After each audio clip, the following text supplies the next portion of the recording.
everyone to our regularly scheduled Bladen County Board meeting, January 2026, starting off a new year tonight.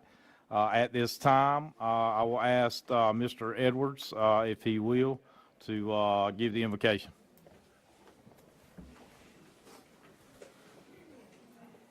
Let's pray. Dear Lord, as we step into a new year, give us the guidance to make the best decisions. Help open doors instead of closing. Help us show kindness to each and every fellow person that we can. Dear Lord, in your name I pray. Amen. This time, pledge allegiance, Dr. Atkins. Thank you, Chairman Singletary and board members. Tonight we have 3 students from Tar Heel School to lead us in the Pledge of Allegiance. Micaiah Richardson, Abner Perez Vasquez, and Jolene Robertson.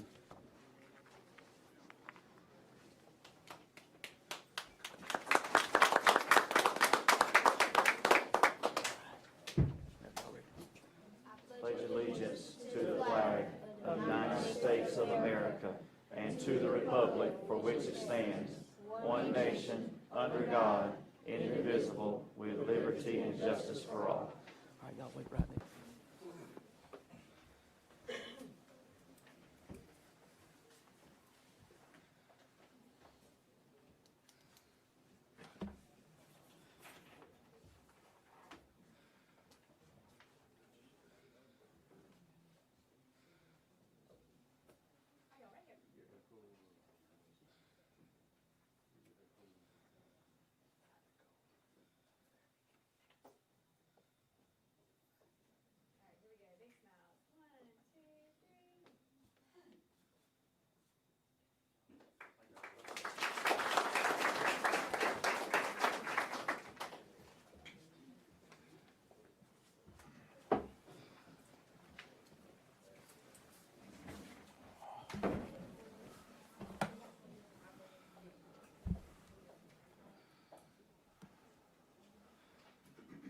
At this time, we will adopt amended agenda tonight under the approval of the consent agenda action or item 5.4. There's some language and different things that are not did not sit well with council, so we're going to remove that. We're going to talk through it and see if we can come up with a better process. So can I get a motion on the floor? 5.4 under consent agenda. I was gonna ask to have that pulled. Yes, sir. We're removing it. So can I get a motion on the floor to adopt a amended agenda to remove 5.4 contracted psychological service for EC? So moved. I got a second. Any discussion? All those in favor by signifying by saying aye. All opposed? Motion carries. Dr. Atkinson, action item 6, I believe that's right, or spotlights and recognition, please. Chairman Secretary, consent agenda. Consent agenda. Oh, I'm sorry. Hold on, let me get my laptop to work here. Can I get a motion on the floor to approve tonight's consent agenda? Excuse me, Mr. Secretary. Yes, sir. I want to speak on that consent agenda. Sure. Okay, Well, let's get a motion, then we'll have discussion. okay. Can I get a motion on the floor? Second. I got a motion and a second. Any discussion? Mr. Rhoda? Yeah, 5.4, I think it is. Yes, sir. Contracted psychological services, Yes, sir. EC. Yes, sir.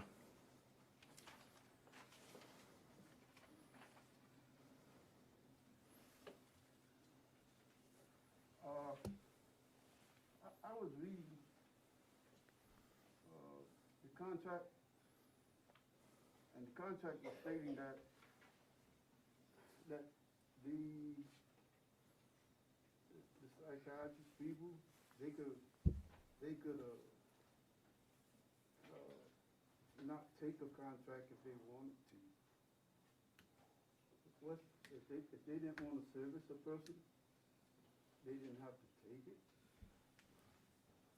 What's the reason for that? Yes, sir, if you, What reason would make a person, now, and I was thinking that with Medicaid expansion, moving out the way, the Affordable Care Act leaving, then what, you know, I know they use the Medicaid, so what alternative is there for our children then? right, so that's why we removed it, so we could do a further review on it, so we could get the right thing in place. That's why we removed it from the consent agenda, adopted an amended so you agenda. removed We removed it so because we spoke with council and council guided us to take it off, so they didn't like some of the language that was in there, so we could review it and get the right process in place. Yes, sir. Yes, And sir. we also want to reduce some of those forms that are associated with contracted services, so they've got some guidelines for us on that. Yeah. So we just felt Yes, best sir. to take that off and bring it back. Yes, sir, we're with you. Yes, sir. Gotcha. Okay. All right. I have a question. All right. Some of the financial summaries for November, December, Yes, sir. item 5.3. Yes, sir. Do we have a director here that can go over that with us? Real quick? Do what now? He won't, turn your mic on, Mr. Davis. He wants to, I thought I had it on. he wants for somebody to review those, go over. it. The financial summaries for November, December. Ms. Bethay?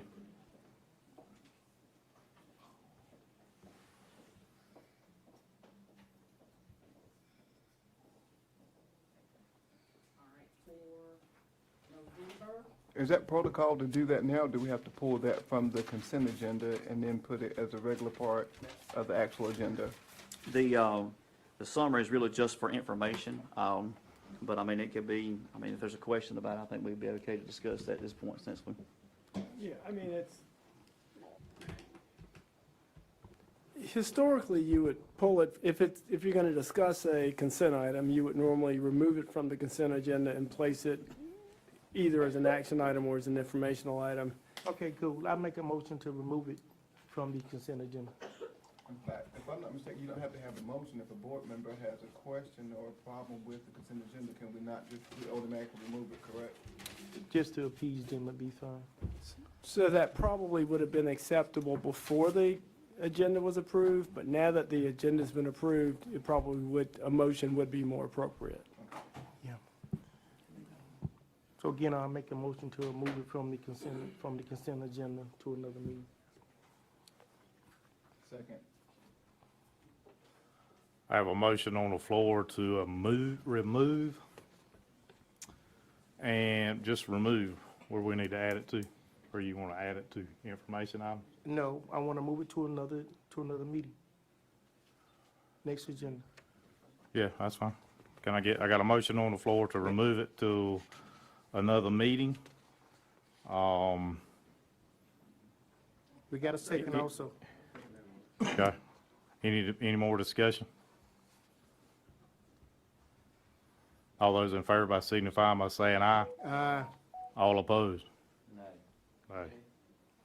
So that's 2 out of 8. Chairman Secretary, if I could. Yes, and sir. Also, we'll, that, when we bring that next month, January will be added Okay. with that, so. Yes, sir. Okay. That'd be fine.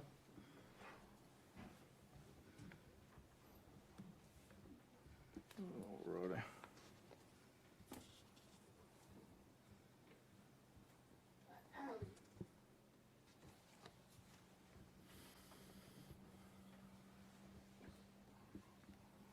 Okay, good.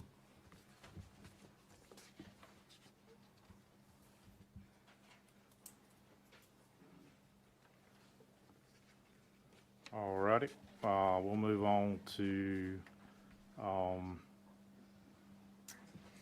number 6, spotlights and recognition. Thank you, Chairman Singletary, board members. So- I'm sorry. So I think that where you are now technically, kind of procedurally, is you're back to the original motion to approve the consent agenda, Agenda. but now it's just items 5.1 and 5.2. 5.1.2. Okay, so Get a motion on the floor to approve tonight's consent, I guess amended consent agenda 5.1 and 5.2. Got a motion on the floor? Got a second? Any discussion? All those in favor by signifying by saying aye. Aye. All opposed? Motion carries. Okay, we'll move it to the next call meeting in February. Dr. Atkinson, spotlights and recognition, number 6. Thank you, Chairman Singletary. Board members, this time we'll be recognizing our Students of the Month and Staff Members of the Month. Mr. Brayboy will be calling those names for us this evening.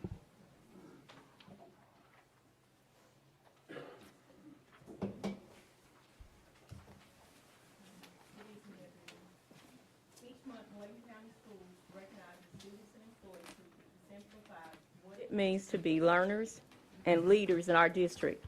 Our Students of the Month demonstrate kindness, responsibility, academic effort, and a commitment to growth, modeling leader in me habits that make their schools better places to learn. Our Employees of the Month show outstanding professionalism, teamwork, and care, leading with heart, whether in the classroom, on a bus, in the cafeteria, or behind the scenes. Tonight, we celebrate our January honorees for the positive impact they make every day. Congratulations to all. So we'll begin with Blaine Lakes Primary School. We have Kenya Hernandez Morales.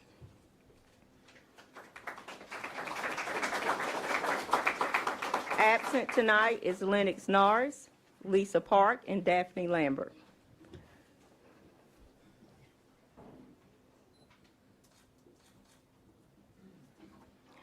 Blackbird Primary School, Jakaya McKenzie and Colton Thompson.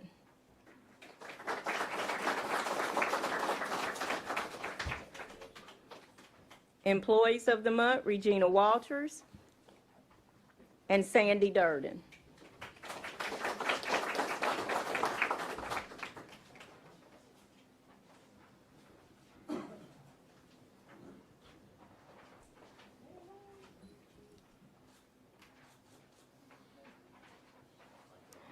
Dublin Primary School, Rebecca Velasco Garcia and Callie Lee.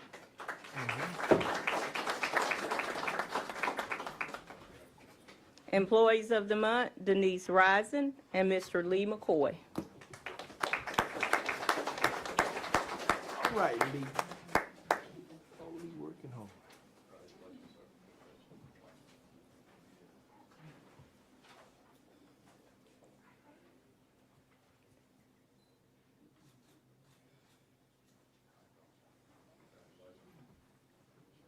East Arcadia School, Students of the Month, Josiah Johnson and Mona Lisa Lockamy.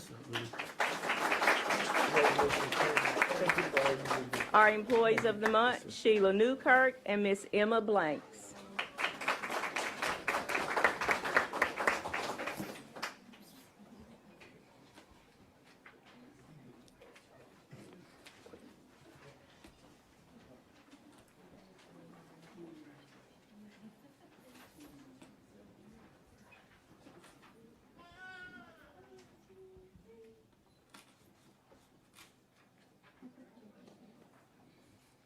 Elizabethtown Primary School, Mason Johnson and Ariel Gonzalez.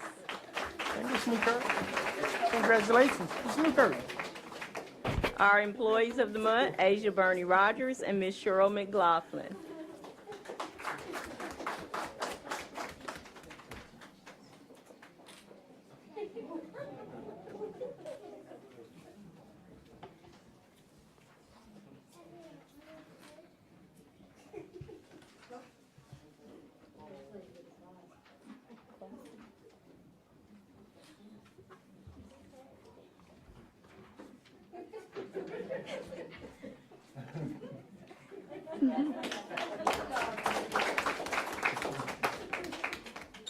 Clark School of Discovery.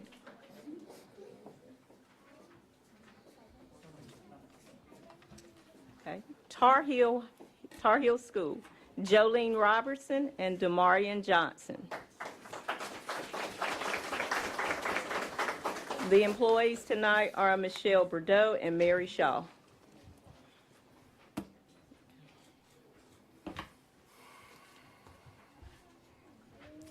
Bladenboro Middle School.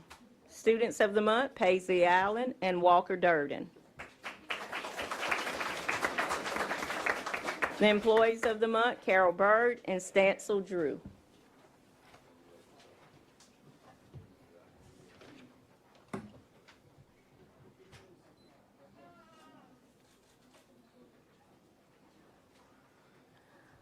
Clarkton School of Discovery.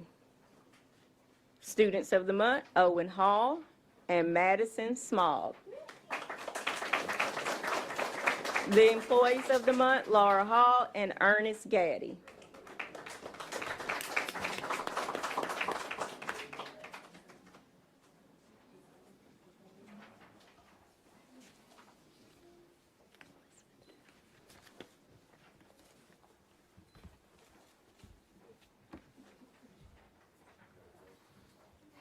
Elizabethtown Middle School, Students of the Month, Remington Young and Cadence McIver. The Employees of the Month, Larry Williams and Tanya Nepper.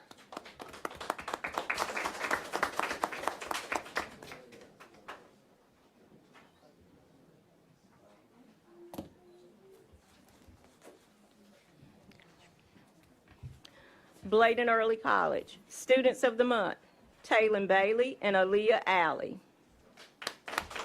Employees of the Month, Jessica Moore and Brian Hatcher.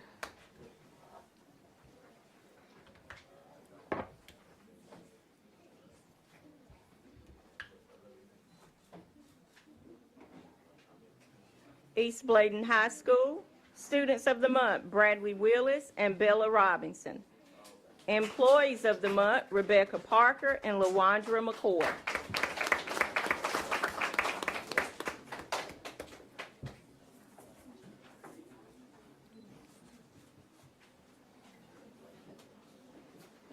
West Bladen High School, Students of the Month, Riley Klein and Jemiah Ballard. The Employees of the Month, Travis Pate and Connie Moore.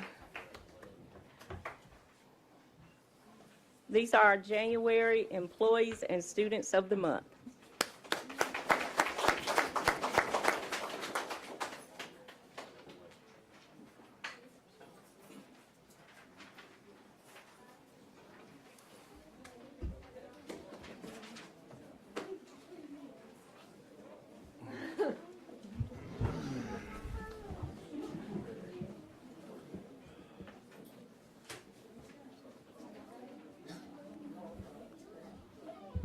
Thank you, Chairman Singletary. Board members, that concludes our spotlights and recognitions for tonight.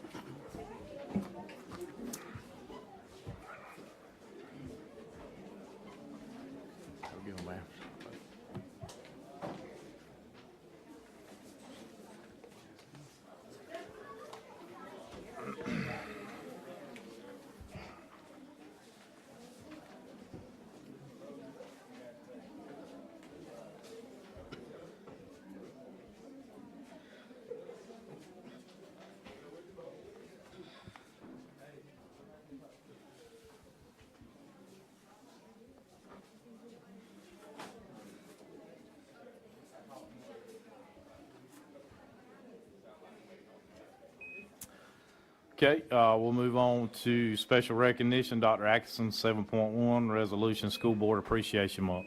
Thank you, Chairman Singletary and board members. As you have seen from the agenda, January is School Board Appreciation Month, and we do thank our school board members so much for your efforts, your dedication, and your support of our system, our students, and our staff. At this time, I'd like to read a resolution regarding the School Board Appreciation Month.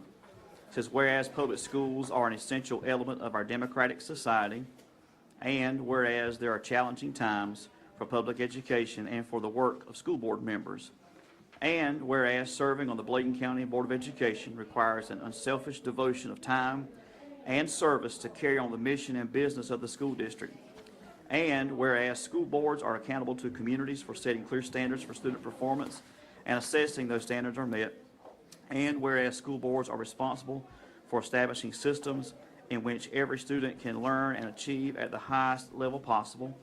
And whereas school boards must meet the educational needs of students with fewer and fewer resources. And whereas school boards work diligently to assure young people are educated and prepared for their future in the workplace and as citizens. And whereas the men and women elected to these positions deserve recognition and thanks for their countless hours of volunteer service to public education and the children of our community. Now, therefore, we hereby declare our appreciation to the members of the Bladen County Board of Education and proclaim January School Board Appreciation Month. I urge everyone to join me in recognizing the dedication and hard work of our school board members to create an education system that meets the needs of both the children of today and tomorrow. In official recognition whereof, I hereby affix my signature this 12th day of January 2026. Jason Atkinson, Superintendent, Bladen County Schools. I invite everybody to please join me in thanking our board members for their work and their support. And we thank you all so much. This is not easy work. We know that we have some of the most precious things to us, which is our children, that we should look out for each and every day, and we have a dedicated system. We thank you for your support of our students and our staff and the community at large. As you all exit tonight, we do have gifts of appreciation from our schools and from the district for you all. So as we leave, we know we've got limited desk space. Please make sure on your way out we pick those up. We have something for everyone. So again, thank you for all that you do, and thank you, Chairman Singletary. Thank you, sir. Moving on to information items, 9.1, strategic planning process overview. Dr. Atkins. Thank you, Chairman Singletary and board members. You have in the information an outline of the strategic planning revision process. As you all know, the most recent strategic plan that was in place was implemented in 2022. There's been a lot of change that has taken place, Can we pull that obviously in up the on the world of board? education. Can we pull that up on the board, Dr. Atkinson, so everybody can see? You click that link. Yeah.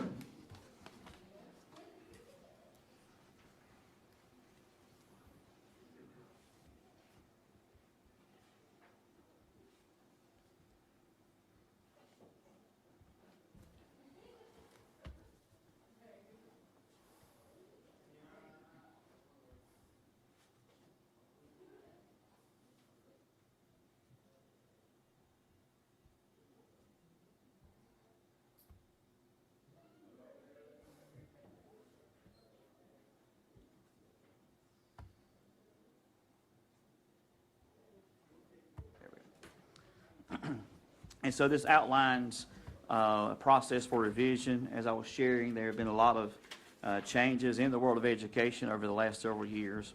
While the current plan is not expired, we feel like it's a good time for us to look at revising the strategic plan to guide our district moving forward.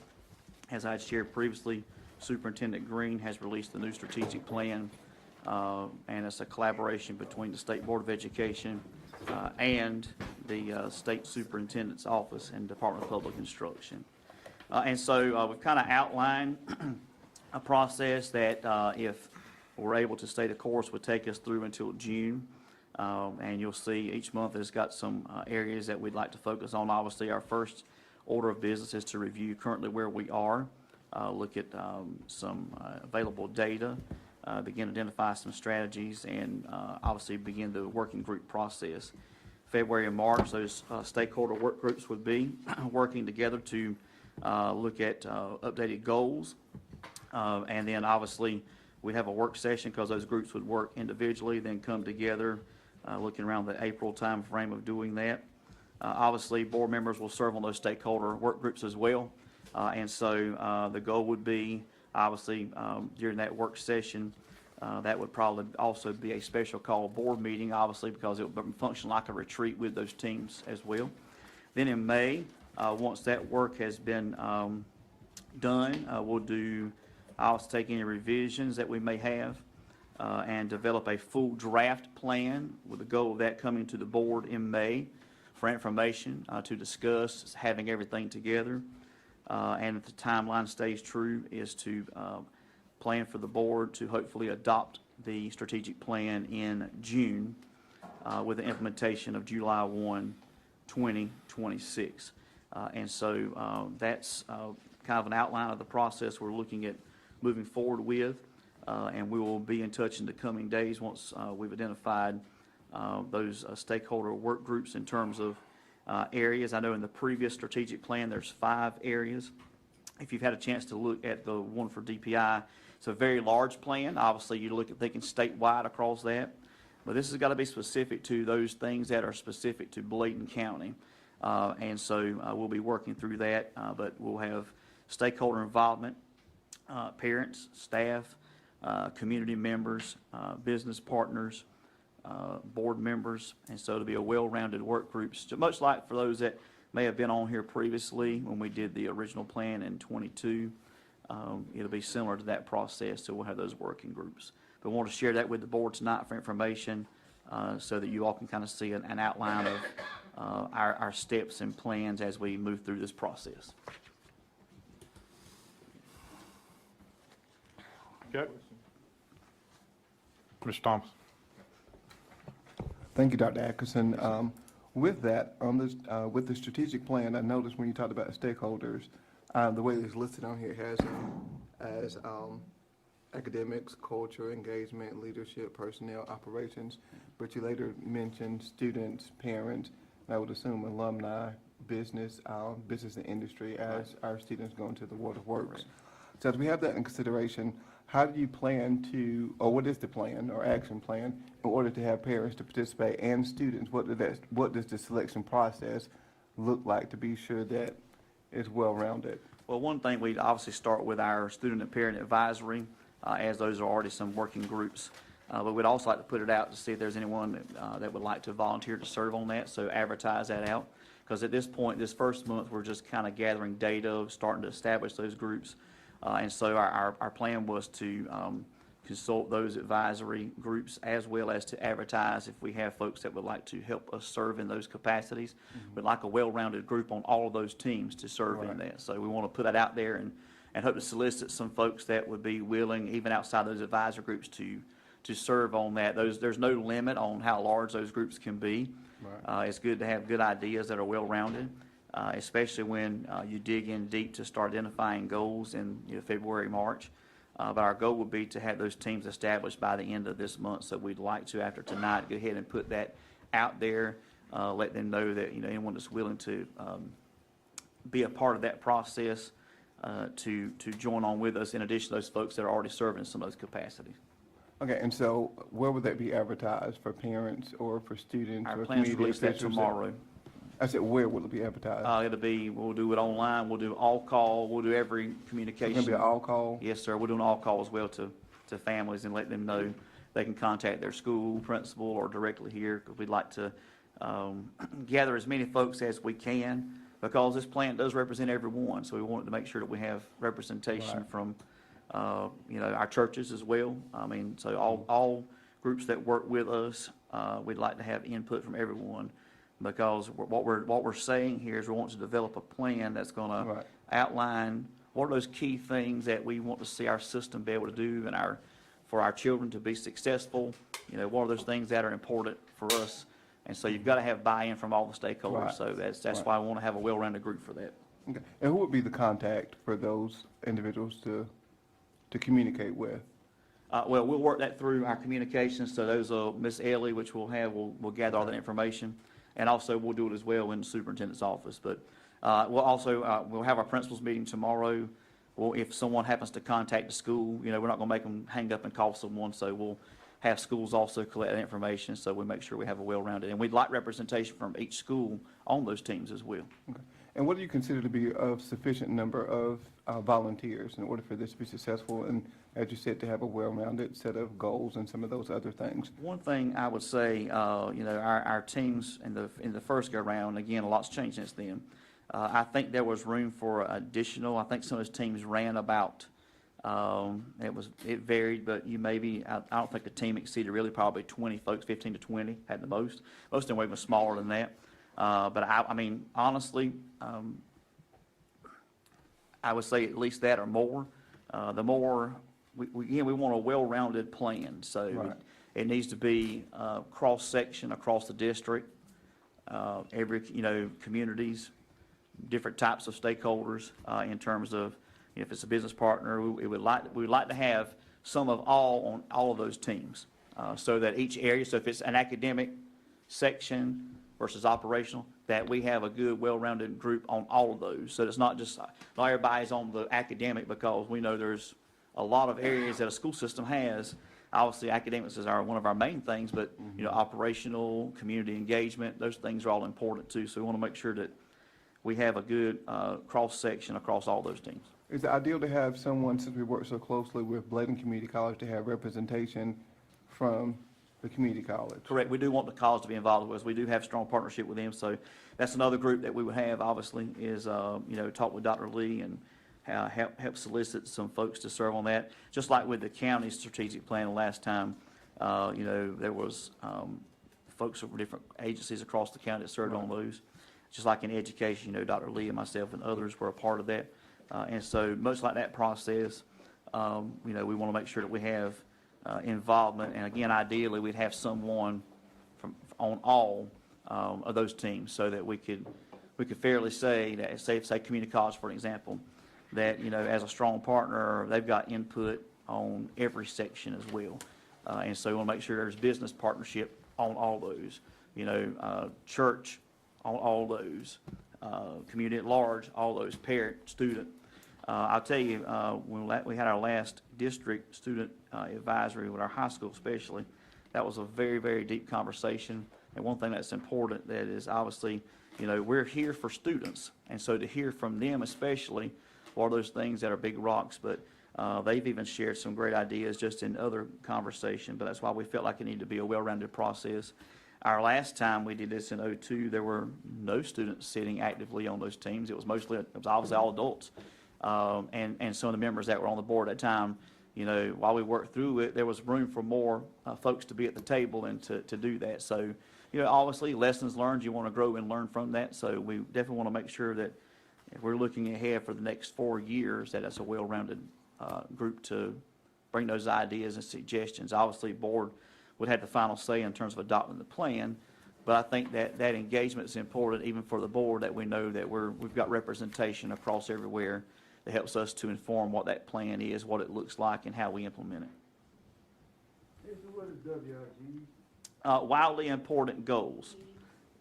And, and I'm sorry, and it should have been in the third bullet point, it's listed out, but it's, those are goals that, sometimes, y'all know plans can go too large, so we want to think about what is it that is the most important. That's what should be reflected in the plan. That's kind of the language we're doing in school improvement now.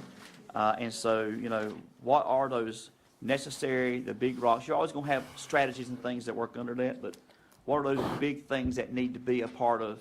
What's going to help identify our system and what it should look like, and goals for it to be as we go into the next 4 years?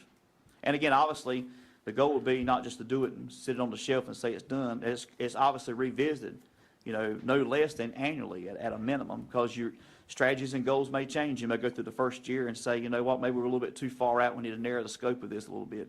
And so, the goal would be for those stakeholder groups to obviously be a part of the process, not just a one and done, that it continues on as you go through the coming years.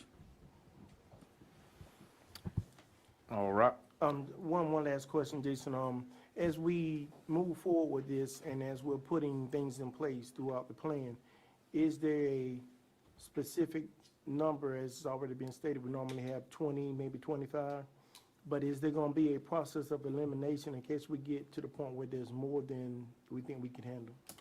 What we would hope is, and obviously, we have some general areas we may want to list out there to say, I'm interested in serving on operations, I'm interested in serving on, but, if we see we're too large in some areas, it might be where we could, we really don't want to turn away anybody if at all possible. So the goal would be, if we have too many in one section, we might say, could we have someone move over to another area?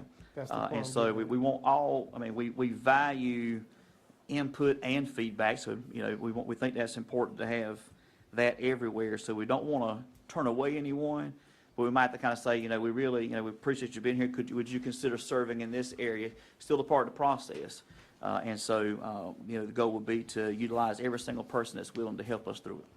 I think the audit's to have more than you need, and to have a situation where you got to turn people down is a good thing, but we wouldn't do that because Right. obviously they felt led enough to come and give us Right. that feedback. So I Right. think Because there might be some days some people can't attend. and others Correct. can. that's correct. And when committees, the groups work, we want them to have virtual option as well. So if someone couldn't get here, that's also another option. So every time that those groups convene, we want to have obviously in person. And if someone, we're out of town working and someone want to be a part of it, just because it fell that time, they still could be engaged in that process. So we want to make sure we have every medium to where folks can be involved. And it may also be where some of these groups in that first month, the group itself may decide to do some type of survey for feedback, and then they could do that as well. So that's another way folks can contribute as we're going through this too. We may identify some things that, hey, the group may say there's a particular goal or an item, we really want to get some even more detailed feedback or ideas. So let's release a survey specific to this. And so I see that maybe being a spin-off of some of the work too, some additional surveys going out at large. Someone may say, I don't necessarily have the time to come serve on that group, but I'd be willing to provide feedback and input on a survey of some kind. So we want to offer multiple options. And one thing that will be good too is after that April work session, when we had that draft plan that would come to the board in May, the goal would be shortly after that session, have the draft ready, put the draft out at large and solicit feedback on that draft as a whole as well, and see what we may receive back from folks too. So multiple types of opportunities, modalities of opportunities that folks can provide feedback and input. And that's how we can assure we've got a well-rounded plan for our system. I think you gotta remember parents involved make a greater student. So I think the more we can, the better Correct. the results will be, short and long term for that. So, good point. Moving on to information item 9.2, EC Department update, head count and funding, Ms. Whitesmith.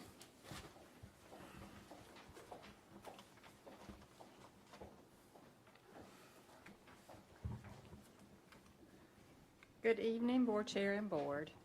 Tonight, I want to give you an overview of our Exceptional Children's Services and why this is a critical issue to our district. Bladen County is currently serving 641 students with disabilities. These students are legally required to receive services under the Individualized Education Programs, or their IEPs. From the state, we received $2,955,924 to support these services. Between July and December, we have already spent $1,684,186. The majority of these calls come from our instructional staff, benefits, related services, and transportation, and you can see the breakdown on the chart. Based on our current spending plan, or spending patterns, these services that are going to be required through the end of the year, we project needing an additional $659,534.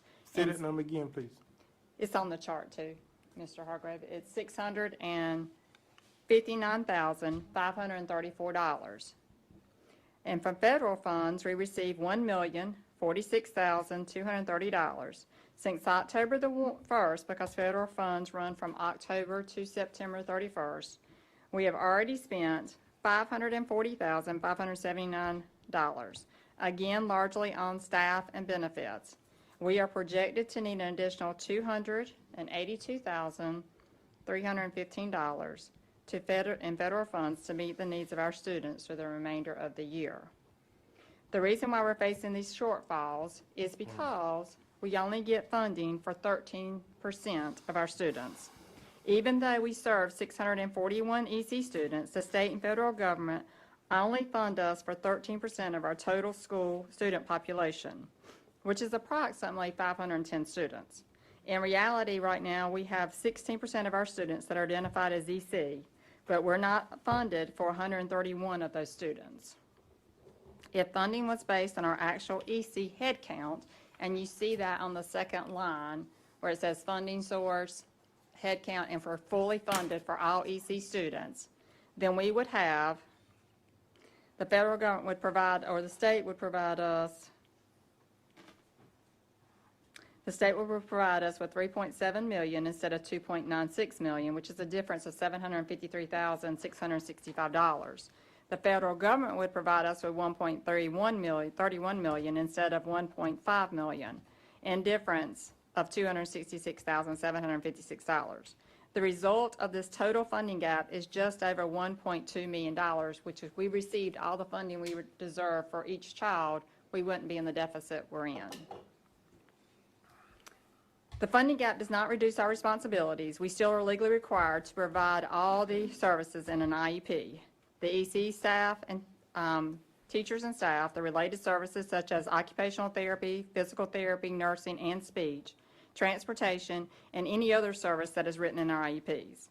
We did receive $214,592 in state reserve money and risk pool funding that we use to offset some of these costs, but it does not eliminate our ongoing funding gap.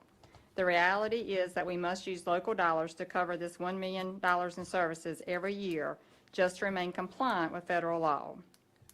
When we Ms. do, Shortwhite, before you yes, go any sir. further, where did that money come from? Which The one? 214,000 we said. That came from the grants we wrote. How many grants was that? That was 2. Do we have any others out there who don't have feedback on yet? Yes, we have 118 that we're waiting on. 100? No, I'm sorry.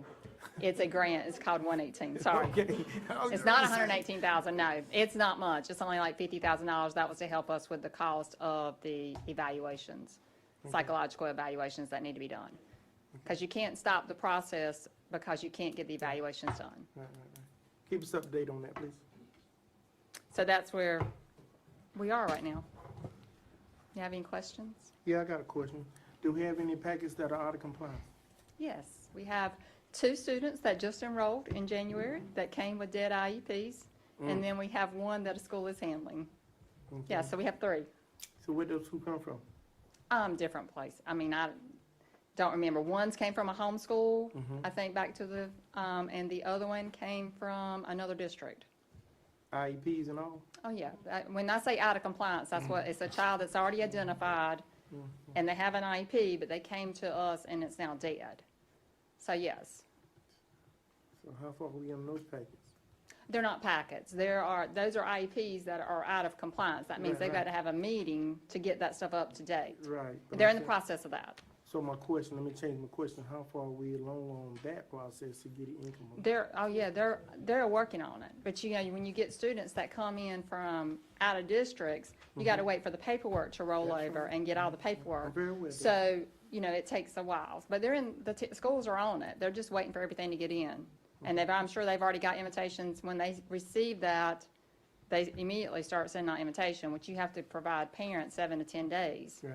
for a meeting. So they're getting. Sometimes a little longer. It's not their fault. It's nobody's fault. When a child comes to us, we serve them. It doesn't matter what their IEP is. We still serve them. We still honor the IEP, whether it's out of state or in state. Yeah. You still honor the services. So we're doing that. We're just got to get the paperwork in compliance with that piece. But that's not our team's fault. That's not our school's fault. Right. No, That's nobody's all I'm fault, saying. but Yeah. where they come from. So we take it. We don't blame anybody. We just take it what we It's get a and we problem get it before it handled. came to us, and we're just gonna fix it. That's right. That's what we do. right. And that's what our team does. And everybody, we stay in contact and work together as a team, just like this money. I didn't write these grants by myself. It takes a team of us up at the district office to be verbal about what our needs are. It takes a team at the school level, our principals, and the EC department team. So, you know, this is a team effort. And that's one thing about working in Bladen County Schools. We work together as a team. And I'm sure everybody knows what I'm doing, you know, where I'm going, what I'm doing, and where I'm at in money, because we talk about it every month, every week. Okay, good. You know, so we work, and that's one thing y'all need to realize, we work so well together as a team. The leadership, you know, district office, school level, it's a great place to be when you work together. And everybody knows, everybody knows I'm in a deficit. Everybody knows I don't have any money. But we also know that these children have got to get the services they need. Absolutely. So, you know, this is a state problem, this is a federal problem, we're just not getting the funding that, and you see that, we're only getting funding for, part of our children. We got 131 kids we don't get money for, but we got to serve them. Chairman Singletary, if I can add. Yes, sir. In fact, if you all most recently look, I think it was WCT that released a story in New Hanover County. I think pretty much most LEAs or PSUs, whichever department calls us now, is dealing with this same thing. Now, there was a pilot that was done, and I think that was going to be one of the things they were going to consider when they were going to do a state budget, which y'all know we're still sitting in January with no state budget. That they were going to look at potentially an EC formula, and that the goal of that was to look at funding based on one actual number of students identified, and also two, upon the severity of the student's disability. And so, you know, that, obviously, we're still kind of on hold with that, but I think some of the pilot work showed that the funding dramatically increased. You know, New Hanover found themselves in the same boat. We're over their 13% that the state funds. And so it doesn't work like some other things where they tell you, well, if your number is this, you get X number of dollars per whatever. It's just capped at 13%. I think right now that's the best 1 out of 2 is how they figure that. But our head count was December 1 Of of 2024. 2020. Yes. That we're funding So on. it goes back. In the rears. So that's what the funding in arrears messes us up. And so the number that was identified in December this year will inform the budget for next year. And so there's some work in Raleigh and Washington. Right now, I think the last thing we received was that the Office of Special Education was going to be moving into the Division of Health and Human Services, where it had been a part of the Department of Education. And so if you all recall, there's been some movement there, so we're not sure how some of the federal allocations are going to move forward at this point. As Ms. Whitesmith shared, the federal fiscal year does that October to September. So it makes it challenging with all the other funds go July to June. And sometimes even at that, if there's a delay, they will not release the federal allocations until the state has been done. Now, this year they had to because we basically are just on continuation budget. But it's a systemic issue. I'd say probably every district is facing the same thing. But it's not solving the problem. The folks, the purse string holders in Raleigh and Washington need to support our work with these students. Yeah. I know of 2 other counties that I've spoken with that are going through the same thing.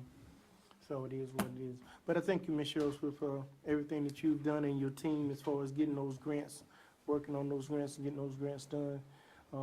That's a big help to us. Thank you so much. Thank you for all that your department is doing. Thank you. Just please stay on top of it. These kids need our help. Oh, yeah, they do. You know, it's all about the students. That's If you right. know anything, it's Or all we can about the close the children. doors.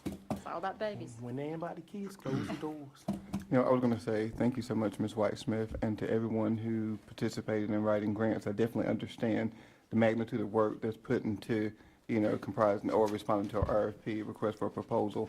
And it's a gamble. You don't always know that you're going to be funded. It's going to take the same amount of work, and you hope that it yields results. So that's a large amount of dollars that you all were able to bring in. So I wanted to acknowledge that and say thank you. Thank you all so much. I guess we need to figure a different way of moving forward that we're projecting, and that's why I've asked constantly in regards to budgets. And I think that probably, I don't want to assume anything that may have been some of Mr. Davis's question regarding the budget, trying to figure exactly what our moves are or our action is to move forward to be sure that we could compensate or have some funding. We want to be sure that these services are rendered to students. But thank you for your leadership. Excuse me. I think I may have received some backlash by saying you. So I don't want to single you all. I'm saying you all. As a So team. thank you, everyone. Yes, sir. For your work.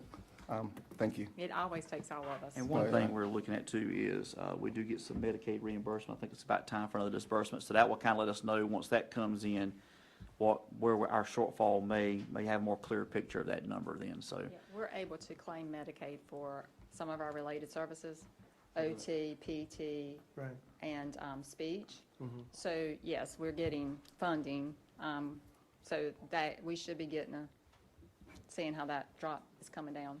But you don't get, like nursing, we have a lot of individualized nursing, and you only get $4 for every 15 minutes. And then you have to do so much documentation that the fee for service is not. it doesn't- $4 for 15 minutes? Every 15 minutes. And it's cost 50, y'all see the contracts, it's $52 an hour for Right. our nursing. So we you know can get who- we know $4 who's for every making all the 15 money, minutes. don't Hmm? We know who's making all the money, don't we? Yeah, that's all the reimbursement you get on that. Are they looking to decrease those reimbursements because of Medicaid, some of the Haven't changes heard with that- Medicaid? I haven't heard that yet, but there's a possibility, yes. I I've mean, kind of that's what heard I've that heard in the people were toying news. with those Yes. ideas, and I I haven't don't know heard if you- anything officially, but yes, that is Okay. what I've heard in the news. And I haven't got anything official as for education. Please keep us up to date on that. Like I said, we need all the money we can get for those kids.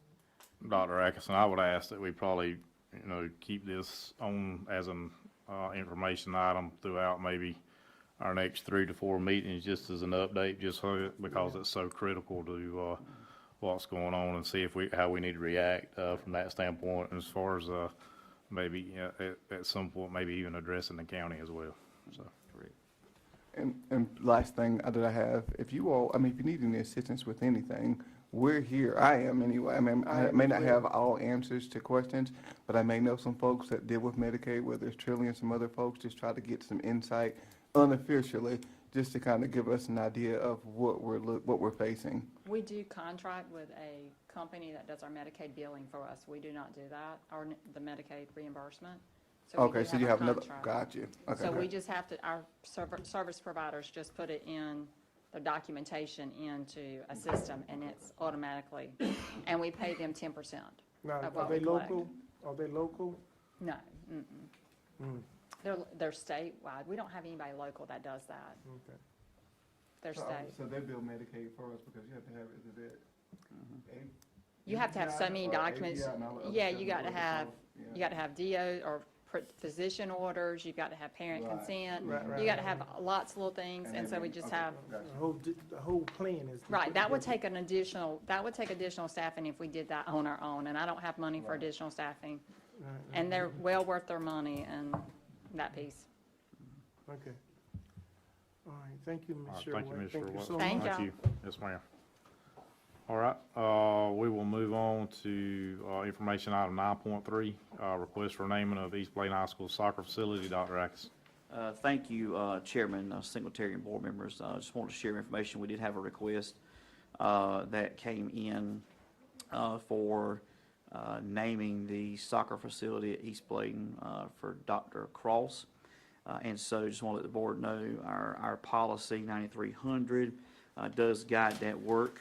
And so we will be kicking off that process. I think there was a copy of 9300 in board docs for you. And so we have received the recommendation from a group that's interested in doing so. And so we will be scheduling time for that group to come together. I'm required to appoint and convene a facility naming committee that would review that and then determine whether or not the request would move forward. And then the rest of the outline of the steps is listed there. If that committee decided not to proceed, then that group could petition the board to appeal the facility naming committee's decision. And then the board could either uphold or direct us to continue, that group committee to continue the process. And so just want to make you all aware of that. It's been a little bit of time since we've had a facility named for someone. And so obviously we would look at the board's policy to facilitate that process. And then as it moves through, once that is done, if the committee continues on, they can schedule a public meeting if that committee wants to hear any feedback concerning that. That's not necessarily a board committee. That would be, committee of various stakeholders that would be a part of that. Obviously, a board member can serve on that, but that would come for you all to make a decision at that point. If the committee proceeds, then that will come to the board as a action item to proceed. And then the board could choose at that point regarding a recommendation to either accept it, reject it, or table it, or ask for additional information back from a committee. And then there is specific requirements if there's to be, obviously, if it's approved, a plaque or dedication service. The policy outlines that specific information. They can have a dedication service. It's just important to note, too, that the board does not incur any cost for that plaque. The group that's making that request is responsible for any cost associated with plaque or anything like that. So it's not a system expense when that takes place. It's just the board authorized that to take place. Just want to kind of run through that with you all. I know we've got some new board members since that we have had that, been through that process, but we will begin that, and then more than likely there'll be a recommendation come to the board, potentially as early as February, but probably no later than the March meeting once we've gone through that process. Dr. Exton, I do have a question as it relates to the actual committee. It talks about everyone who will participate or will be selected for a committee. But when it gets to 6, item, well, it says number 6, it says at least 2 members at large. Could you define that? Meaning at large, are you talking about district-wide employees or just community in general? I believe it is community in general. There's one board, it says at least one board member does serve on that.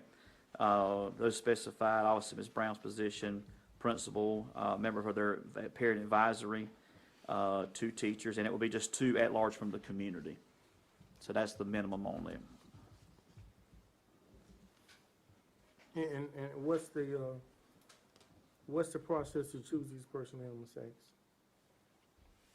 X? Typically, like with advisory, that would be something maybe the parent advisory could vote among themselves to determine who may want to, who would represent that group on the advisory. When it comes to at-large, there is obviously in this, there's a group. I'm not sure if it's the full Booster Club or who has done that, but, typically, someone from that group would represent, that could be part of the at-large. That group could determine, we have these X folks that we have voted on to serve on that. And so, When you say we have voted on, who are you speaking that about? would be the group that's making the nomination, requesting the nomination. So that could be the Booster Club, for example, could, this will be our representative to serve on that committee. And so they could select, it's just like the parent advisory may determine that, it calls for an advisory member from parents advisory. So when parent advisory meets, they may say, we need a nomination from our group to serve on this committee. So to me, that would be the most fair way, if that's the committee, like parent advisor, they select who's going to be their representative, and that they vote on that, just like the approaching group would do. They would need to vote among themselves who would be that person serving, because obviously that's the group that's meeting. Parent advisor would be meeting. They would need to determine who would be their representative serving, who's going to represent the parent advisory on this. Is that the dentist? Yes, sir. Yes, sir. That's Dr. Cross, the dentist. So we're looking at getting this done by what date, Jason? Well, we have to go through this process, so they've got to come together. Obviously, there's the potential to provide any, obviously, public feedback that could be done. And so this is if after doing that, they want to move forward. And so I know that the last time we went through this, it was probably a couple months. That's what I'm saying. I don't see it probably before the March board meeting at the earliest, because you want to make sure you go fall. So, and it might be a little later. It depends on time, how things are going. And so, but it could be, like you said, March probably the absolute earliest, but it might go into April, maybe May. Just is going to depend on, but we're going to make sure we follow the policy and all those steps before it comes this way. And so, like I said, that's probably a reasonable time frame to consider and think through.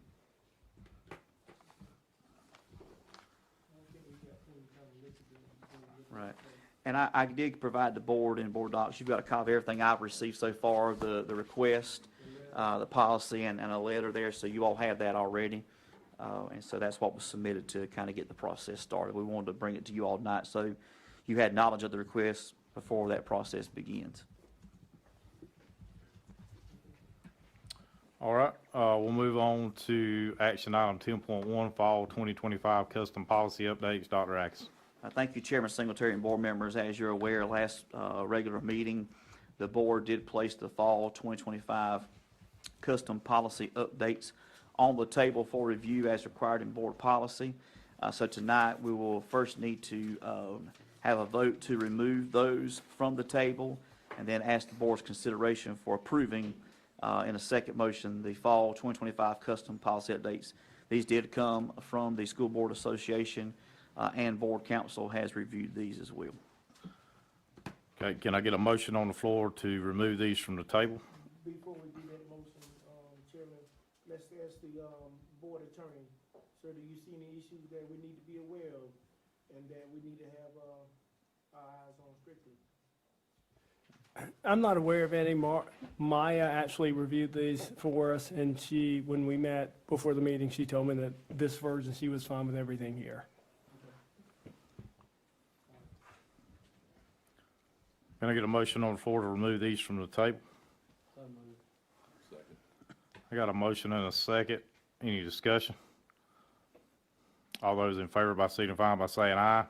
Aye. All opposed? Motion carries. Can I get a motion on the floor to approve 10.1 Fall 2025 Custom Policy Updates? Have a second. Any discussion? All those in favor by signifying by saying aye. Aye. All opposed? Motion carries.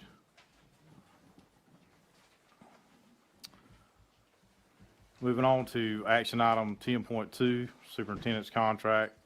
A board member has requested that board consider ratification of the amendment to the superintendent's contract to extend this contract by 1 year.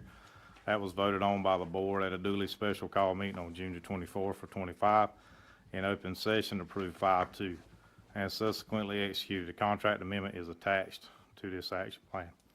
Can I get a motion on the floor to approve action item 10.2? Have a second. Any discussion?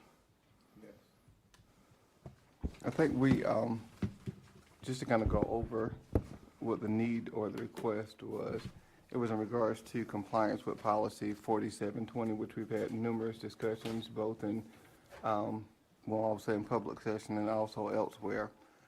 We did not, as a board, did not follow the steps as mentioned in the actual contract. I think I sent that out to everyone back in June, and I've routinely habitually make mention of this. In fact, I think one of the times that I submitted it, I think it says, well, I don't think, the policy 100% says any subsequent revisions or, excuse me, any subsequent revisions to or an extension of the superintendent's contract, including additional compensation, will likely be voted upon by the board in open session in the duly called meeting of the board after the board members had had an opportunity to review the written amended document. So that was the discrepancy, is that we were not provided as a board a written document prior to. We did vote. Everything that you see here is correct, but what's missing is the actual steps that were skipped in order for us to get to this document. It was not following the actual policy that was approved by the board. So I think what we're doing, and what I've seen, not with this particular, well, not just with this one, but with other policies as well, whenever we feel the need to excuse or we have realized that we failed to execute or operate within the facets as outlined in the policy, then we go on the back end to make rules or make amendments and things in that sort. I think that's coming, it's a little too common. And I don't know if it's intentional, if it's accidental, but I will say that it's unnecessary. That if we have policies that the board has created, the board has approved, and those are policies that we must follow. So, Chairman, what we have on the agenda is 100% correct, but it is missing the fact that we did not follow the actual policy. And the policy I'm mentioning again is policy code 4720, superintendent contract. That was to be provided to the entire board in writing prior to any vote. Thank you, Mr. Thomas. All those in favor by signify by saying aye. Aye. All opposed? Motion carries. At this time, we will convene to closed session. We need to, we'll get a motion on the floor to convene in closed session, to prevent the disclosure of confidential information pursuant of GS 143, 318, 11A, A5, A6, GS 115C, 319, to consult with the board attorney and preserve the attorney privilege pursuant to GS 143, 318, 11-3. Can I get a motion on the floor to go into closed session? I have a second. Any discussion? All those in favor by signify by saying aye. Aye. All opposed?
Any discussion?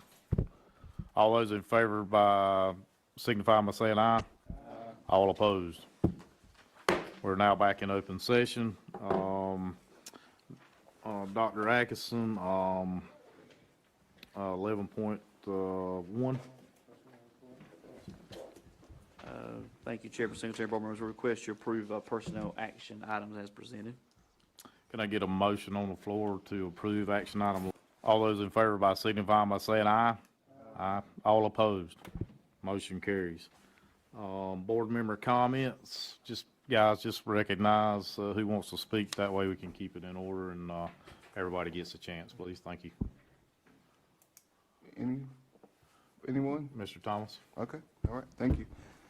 All right, so this is a question, again, let me commend Mr. Malone on his professionalism, his insightfulness, and his leadership. Thank you so much. I do have a question that perhaps you could answer or provide some type of guidance in relation to policy 1750-7220 is a grievance procedure for employees, and its connection to policy 1760/7280 entitled prohibition against retaliation. What is the framework for an employee or group of employees to file a grievance? That is identified in the policy, and it tells the action steps. However, it does not give clarity on grievances against the superintendent and/or members of his or her cabinet. How would those situations be handled? Should the state board, the North Carolina Schools Board Association or NCDPI be included in the process? What would be the avenue, because the policy does not outline that specifically? So either if you could answer that, if you have an answer, or maybe the board chair or vice chair. So, I think those are attorneys. Yeah, that's an attorney question, sir. so, I mean, I guess what I would suggest is that if you got a question like that, that's something more for closed session, or if you want to email me that question, I can email you and the board a response, but I don't think that's an open session discussion. Right, it's just an extension of the policy, because the policy does not, it talks about grievance policy processes, but it doesn't give specifics for the superintendent or members of his or her cabinet. And so I don't know how that would be closed session, because we're still talking about the policy. Well, it would be attorney-client privilege as it Right, would and- relate to, right. So what I would say, if it's okay with you, is that either I can call you and we can talk that through, right, and make sure I got the question right. I'll call you, Okay. and then I'll send a response to the full board. I'm happy to do that. Okay, what I'll do is I'll draft the email and I'll send it out to you tomorrow. That'd be And perfect. then that way you can respond to them, and I'll include everyone in on it. And That would way be you- great. Absolutely Okay, happy to answer that perfect. for you. Just as a follow-up to a couple of, thank you, Mr. Malone, I'm sorry, I don't know if I said that. But just as a follow-up, Dr. Atkinson, to a couple of conversations that we've had before, do you have an update in regards to our financial audit in wake of Ms. Harrison's retirement? I think we talked last month, and you Yeah, did the get some auditors are supposed to insight. be here in this month, 1st of February, so I talked with them about the specifics of the additional information. And so I'll do a follow-up to find out if they've given us, have an exact date set they'll be here. They'll be doing that in conjunction with their mid-year review, but that was the window they gave me, end of January, 1st of February. But I'll see if they can pin down an exact date they'll be here, and we did request a report to the board as well when that is completed. Okay, thank you, I look forward to that. Yes, sir. At our, Hold on, Mr. Davis, hold on, I got you, but let's let Mr. Thomas finish, and then I'll defer to you, sir. I was asking Dr. Atkinson, can you repeat what you just said? Oh, yeah, I'm sorry. In talking with the auditors, the time frame they had given me would be end of January, 1st of February. I have not been given a specific date they'll begin. They got to come anyway and do the mid-year. They were going to do the other additional review in conjunction with that. I will follow up and get, if they can give me the exact date they're going to be here. And part of that request with them too was to make sure they would do a report for the board upon completion of the additional review. And so I will follow back up with them tomorrow so they can give me some specific dates that they'll be in the district, and then when we can expect that report to be done for the board. Yes, sir. Okay. All right, so at our meeting last week in East Arcadia, there were some concerns that folks brought out, and I just want to be sure that we remember those, and there was some information that was requested. One being supporting documentation of the cost analysis or the study that was created. I think the question, one of the program questions that individuals were asking, how did we develop the cost analysis for those repairs? I think there was a second question. I tried to write notes as everyone spoke of the budget for school implemented projects for East Arcadia in the past 10 years. There was a request to host an additional community meeting in East Arcadia.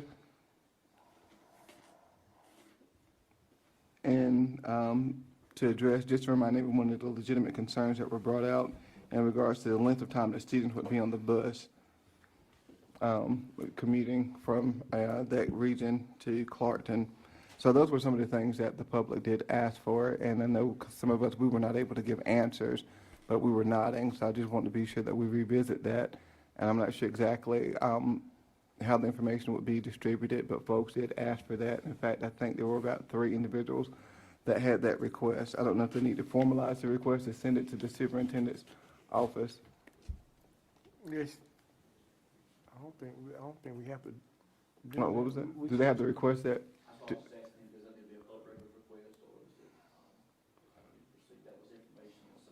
Well, I think part of it maybe if it goes into the 10 years of service at East Arcadia, repairs and things of that sort, that may fall under the umbrella of a public service request or that type of request. But with the folks asking how did we develop the cost analysis for our study, I think that's I don't know if that's going to be a request that.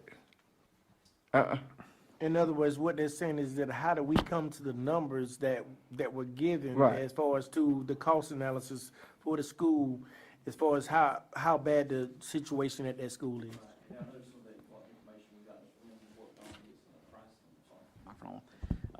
Mr. Lennon had worked through to get some pricing and different things like that. Part of the, there was a reference back to the DPI, I think feasibility study, that was the 2000 to 25, that was done. I would expect it's about time to do that again. I think that's where they're asking about condition of the facilities was listed in that. But I can get Mr. Lennon again. I think, he did some pricing on various things to kind of, verify again some of those amounts that he had, and we can go through that. As far as the additional hearing, you all would have to, I guess, take action to do an additional hearing, because, we've got the other one coming up at Clarkton on the 21st. And then, let's see, there was another question. Let's see. What did I miss? So I got the study. What was the other thing, Mr. Thomas, you mentioned? I'll make sure I hadn't.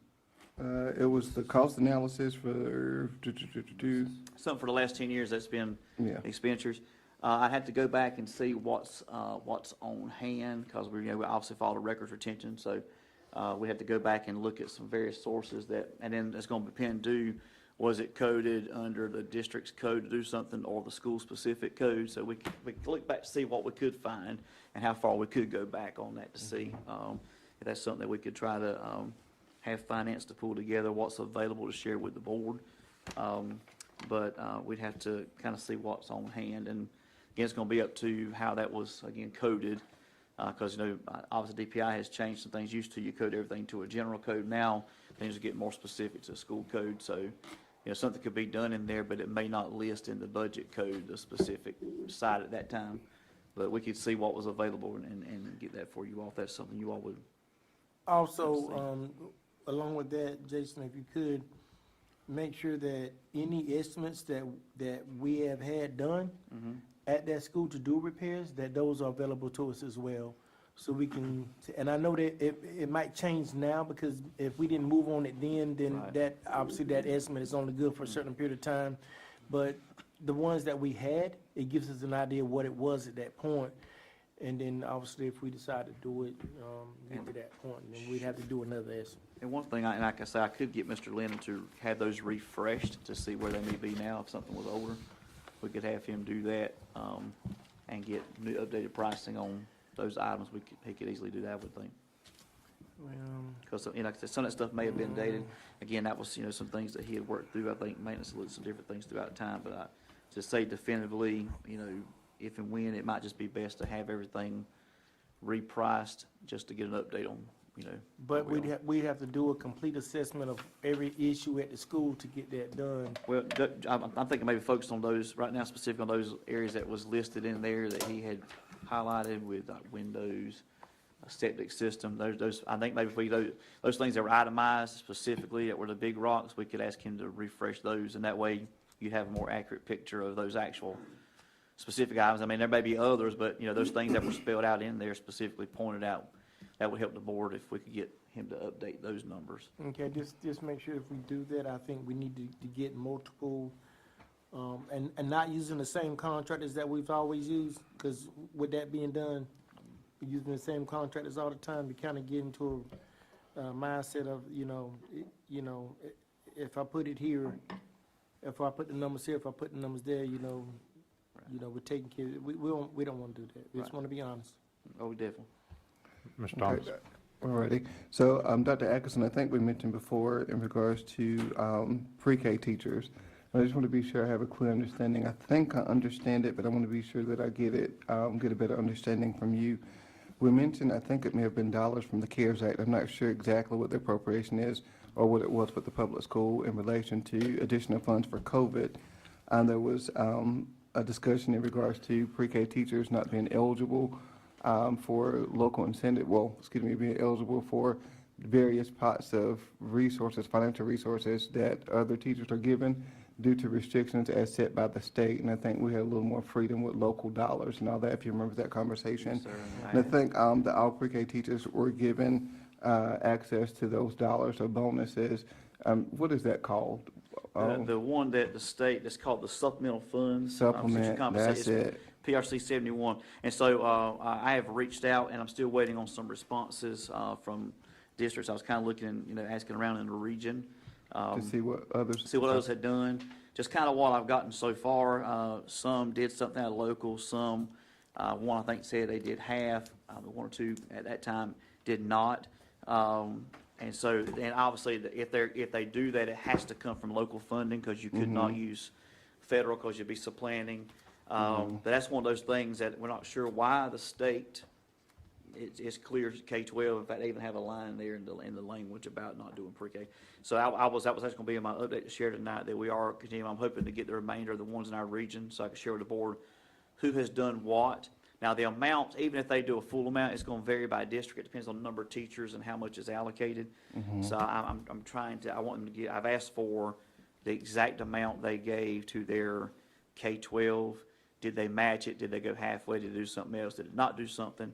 And so I was hoping to have that tonight, but still have some that hadn't responded. So I'm hoping that maybe by the end of this week, we can have the remaining districts that hadn't. Because we try to share information across anyway when we have things like this, because I said our board would like to review this to see if there's something that we could do. And so I guess, with the holidays and all, folks were getting back. But hopefully we can have that, and maybe the board wants to look at doing something with action in that at the February meeting. But I'll kind of give you an idea of where everyone else is and what they chose to do. And so we can share that.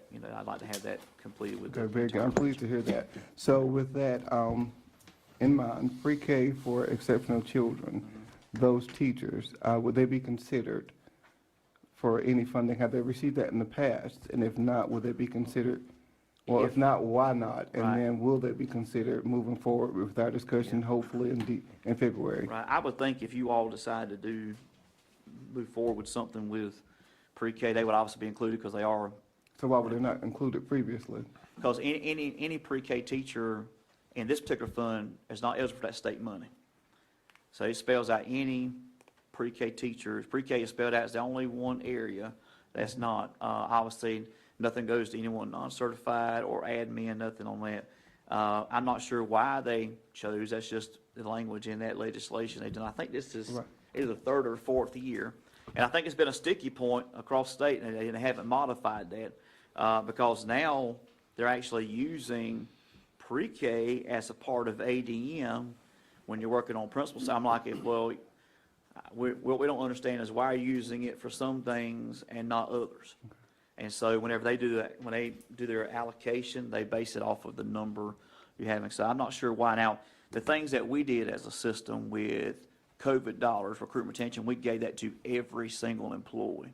And So even pre-K EC teachers received that in the past? yes, sir. Anything that we did locally, so when we had our federal ESSER dollars, when we did those recruitment retention bonuses and things like that, that went to every single employee that was obviously employed during that time. So that was equally distributed. We did a set amount to everyone, whether you were certified, non-certified, or what, no matter what subject area you taught. We did that for all employees. And that's something we had control of determining, which, that's why, that's what's difficult is, I feel like we've always tried to take care of everybody when we could. It's just disheartening. I know it's a bad taste in their mouth whenever the state sends something out like that and you isolate a group of teachers or, isolate other certified staff potentially, or even classify. Everybody's important. And so, there was a bonus or two, and I'd have to go back. This was in the early COVID. This would have been, I don't know if this was Coin Cares, or it was the very first set of money that came out before they did the large ESSER pots. Now there was, and Ms. Brown, you may correct me wrong, there was some bonus for pre-K teachers in that did not go to other teachers, but I'd have to go back and try to find out what that was and how much that was. But that was early on when COVID first kind of kicked off, so that would have been 2000, 2001 maybe. Okay. Yeah, because March 2020 is when we shut down. That's correct. So it would have been somewhere between that and maybe first part of 2021 that was done, but I'll have to look back and see if we can find out what that. I just want to be sure that I understand completely. What you're saying is that whenever pre-K teachers received additional funds, that pre-K EC teachers received it also. There's not been a period in which one group received funding, additional funds, and the other group didn't. Not that I'm aware of. Now, if it did, I was not aware of that, because whatever would have, if there'd been some kind of special allocation for pre-K, that should go to all if it's something that was for all. And it will go to correct. EC pre-K as well. Now, if someone has a question about a particular area, I'd be happy to look into it, but I'm not, to my knowledge, there would not have been anything that would have been just for pre-K that would have gone into, they would not have been included because that is part of the pre-K program. Okay, can you And- look into Hold it up, then? hold up.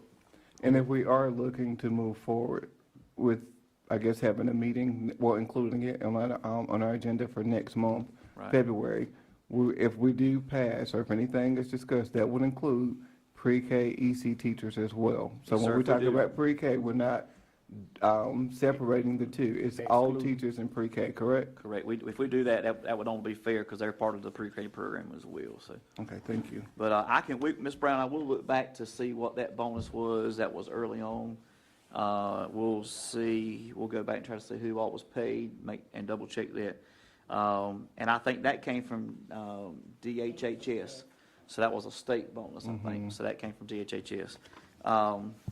But I know for ESSER 2 and ESSER 3, we made sure with the board that every employee got that. So we know that everyone got those. Those were approved by you all. So I know everybody got covered in that was eligible also for being employed. And it was based on their percentage of employment. So it was a half-time person. They got half of it, obviously. But I know those were equally distributed. But we'll check on the prior early pre-K bonus. But, and coming back in February, I would say definitely they need to be included. Obviously, they should be because it's part of that program. Okay, thank you. Yes, sir. So, a couple of other things I do want to say. Mr. Edwards, he said something just a little bit ago, and I wanted to say thank you so much for that. And I do have a different level of respect for you, and I look forward to working with you moving forward. So thank you, Mr. I can't make eye contact with you, but I hope you can hear me. Thank you for that. I do want to go over one other probing thing, and I would debate it whether or not I should say it now or not after we had such a good meeting in the back, but I think that because it's a concern of mine, I should at least point on it, at least, So I have it off my chest. I was very disappointed in seeing the actual standing committee appointments that were made by our chairman. That's something that I've asked for a very long period of time. And in fact, at our last board meeting, we were asked to email the chairman of, I can't remember the exact deadline, to email him which committee that we want to serve on. I venture to think, and I could be wrong, I was probably the first to email, because I emailed him in the meeting asking to serve on a specific committee. And I also asked to serve as the chair. And seeing how the committees were put together, I did notice that Mr. Davis, Mr. Rhoda, nor myself were selected to serve as chairman of those committees, which was a bit concerning for me. I think, in my opinion, looking at this, it seems that things are done by political affiliation versus what is in the best interest of our students and our school district. With that in mind, I think whenever you do things that you think are best, that goes beyond party lines. I will use myself for an example. When we had a governor, who was a Democratic governor, who I felt did a terrible job, I did cross party lines because I felt I was making the right decision. There have been instances in which I have disagreed with Mr. Davis publicly and Mr. Rhoda. I voted separately. I voted independently of their votes because I voted for what I thought was right. I have yet to see members of this board vote outside of their party. I don't think that we're going to move forward and that our voices are heard if we continue to do that. I'm just going to be honest, I thought it was a slap in the face that not one person, Mr. Davis, Mr. Rhoda, or myself, were selected based on our experience, based on number of years on the board, based on our educational background, based on our involvement in the county. None of us were selected. There was, if there were more than 2 people that asked to serve as chair, I was not engaged in any type of interviewing process or things of that sort. I think it was intentional, it was deliberate, and it was strategic. I think it was a poor judgment, and we've heard many things, and we're quick to point out other things, but I ask that we do an introspection, because I've heard conversations about county commissioners and funding and things of that sort, but I've not heard conversations in regards to lackluster leadership. I do want to be sure that I follow a leader who is knowledgeable, who is diversified, who is skilled, and who has the district's best interest in heart.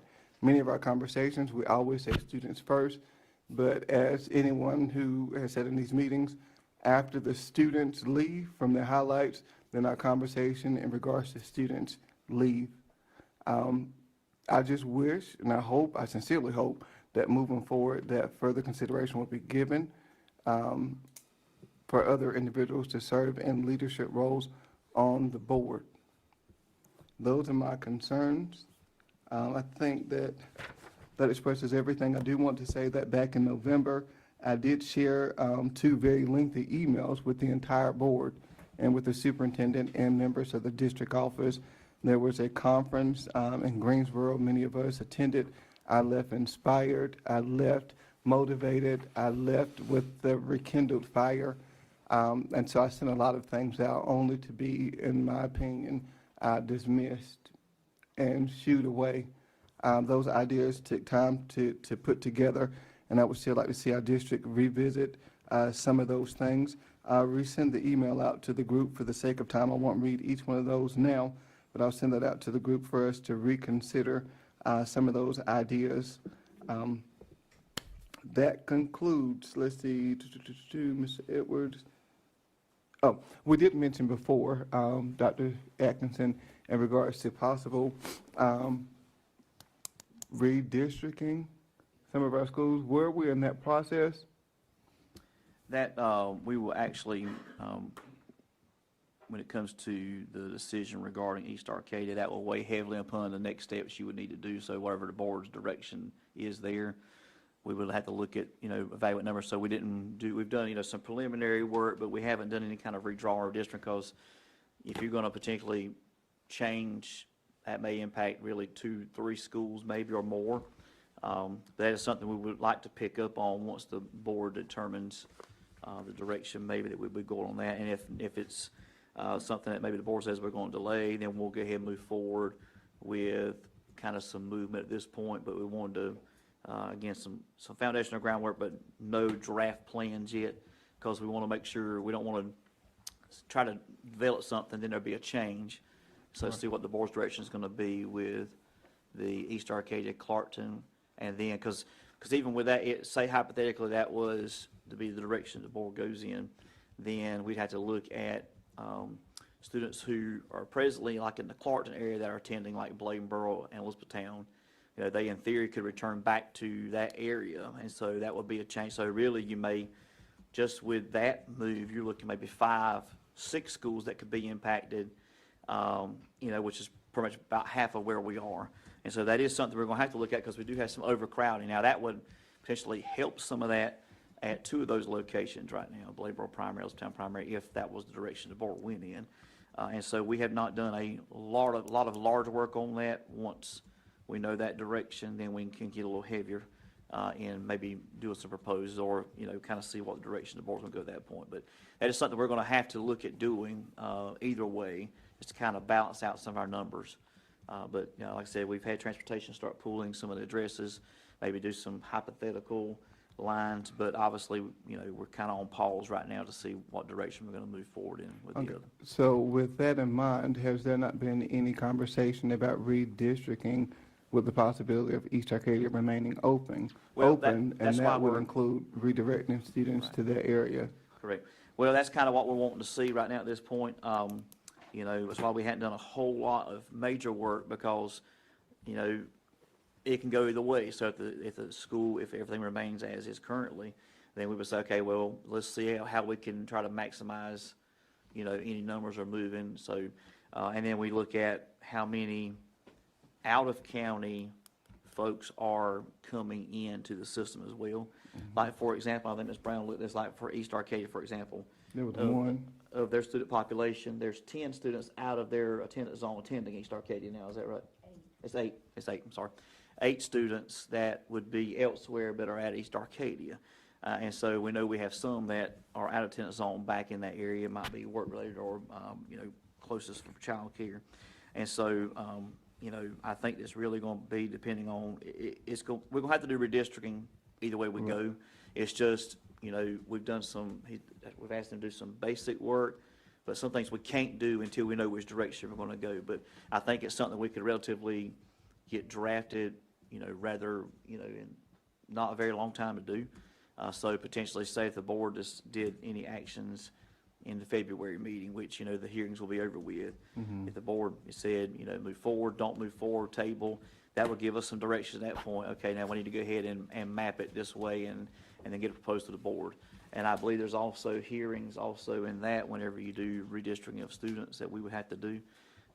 You know, so that would depend on how many would be affected by that. And then, of course, obviously looking at our transfer policy and all to make sure if we do make those moves, are there any groups of students that we may would grandfather, like is there a student that's like going to be a senior the next year? You know, would you really want to move them? They've been 3 years at one high school. Would you want to move them? So things like that, we had to kind of work all that stuff out, you know, to just like, so we're not making sure we're not, you know, making the changes, but if you have situations like that, what kind of considerations? So all that stuff had to be ironed out, because I think the potential is, you know, even, I think every school would have some difference if we did that, just by where some of the lines are right now. Some we don't know how they are or the way they are. You know, I think I shared the example of like White Lake, for example. Large part of White Lake now is bused to Elizabethtown Primary, when in theory they're actually closer to Bladen Lakes. And so things like that, now that's been going on for a while, so things we have to work through. You know, once we know more, I think we could really hit the ground running and get a proposal out to you all. And, you know, obviously, I think the thing that would be needed too, is to actually have these maps up so you can see locations, communities, how these routes would potentially go, what it would look like. You need to look at, we'd obviously virtually, well, not actually virtual, but we would have to, in our minds, promote all students up a grade, look at any projections we may have from like pre-K to what kindergarten may look like. And you always still get more, Kind of look back last 3 years historically for kindergarten enrollment, kind of project what kindergarten, that would help us kind of map out to make sure we're not overcrowded or how we could fine tune those lines. So I think a lot depends on kind of which direction the board's going to go with the East Arcadia Clarkson situation. Okay, so Dr. Atkinson, I think there was a document or instrument that you shared some time ago, and hearing the number that Ms. Brown shared, there were 8 students outside the East Arcadia district that actually attend East Arcadia School. Right. Being mindful that with the instrument you shared, I think there was, if I remember this correctly, there were 81 students that were within the East Arcadia district, only to find that we have, was it 54 students that actually attend the school, and here and now that 8 of those students are actually outside the district, and then 1, if I'm not mistaken, is out of county, as it was listed on the instrument. So that's 9, 2 out of county. Okay, so 2, so that puts us at what, 10? 10, so that puts us at 44. Well, there's 58, Oh, is it enrolled, 58? so, Okay. that So would be that puts us at 48 48. of the 81, and there's a gap in between the two. So I'm just wondering where those other students are attending. Right, and we have to go back and look. I know we have some that are, parents work out of county, they go with them, and sent, right, New Hanover, Brunswick, Columbus. We had to go back one by one even on that. And so, even like with the kindergarten class right now, that's 3 students in that kindergarten. If you look at the 5th grade, I think 5th grade has 13, if I'm not mistaken. So those 5th graders would obviously go to middle school next year. So if you just looked at where you are now, you've got 13 that would be moving on to another building by grade level. Without trying to, look a little deeper to see, can you project what kindergarten? So if you just looked at the current students that were there now, you'd lose 13. Not sure about kindergarten when you look at the kindergarten class, it's just 3 this year. You would hope a much larger group, because the goal would be you want to replace 13 plus more. But that's one of those things that's kind of shocking with that low of a kindergarten class. And I wonder too, I think a pre-K program was tried down there on the last of the year. I think there was 2 other I think someone shared this the other night, it was 2 other Head Starts that used to be in that area that shut down too. So the early learning, I know, one thing that kind of helps you project is when you have a pre-K program or what might be in that area. And so I know that's been kind of a challenge as well. So it's a lot to look through, and again, I think that we're going to have to kind of see where we end up at with the decision here, and then look, project it and see kind of where it falls. And we're probably going to find out when we look at the map, there may be some, well, wait a minute, we really need about 10 more to go this direction. So we'll have to get kind of a lot of work through that. I know that we'll have to be careful, obviously, if we're working an open session, not to obviously identify any students. There might be some parts, if there's like some anomalies like EC transportation, we may have to discuss that in closed session with certain students in these, because sometimes we have to run some special routes on that. But definitely it'll be I think pretty detailed work we'll have to do. And so, number of students by grade level, by attendance zone, and then kind of work through that. So that might be one of those things that we may need an ad hoc committee potentially to work through, or student services could potentially pick it up, and kind of do some work in that preliminary and bring that back to the full board to kind of work through. Right. So we have 58 students, and only 48 are actually within the district, and there's a total of 48 from the district that are attending the school. There's really 81 that are eligible to attend the school. If I did my math correctly, that is 40.74%, almost 41% of the students that should be attending East Arcadia are attending schools elsewhere, whether it's within our district or outside of our district. That is a large percentage of students, and there has to be a reason why parents are not allowing their students or not, don't prefer that their students attend that school. Yeah. We need to figure out what it is that is going on, or what we could possibly do. But over 40% is a lot of students to attend schools outside of their district. Right, and we would have to look to see too how many may potentially be at charter as well. But they've always, and Ms. Brown deals with this more directly than I do. We've always had some that have gone out of county because of parents working or grandparent may do a child care. And you're so close to the Columbus County line. You know, another fear that we think about too, and I think they've decided on Bolton, but, you know, Columbus, I think, is closing at Delco, Hallsboro, and they're gonna be doing the new construction. And we wonder too, if some families may not be closer there. And I don't know what it's gonna bring too, so I think they're slated to open that school 27, 28, but I may be wrong on that, but, you know, we could try to go back and see if we can see historically over the last 2, 3, 4 years, how many have transferred out of the county that would be there. I don't know that we'd have charter records back that far, because typically they just invoice us for the number of students they had, and that's done monthly. But, you know, we can kind of dig in a little bit deeper, but yeah, you're right, it's a low number. Now, Mr.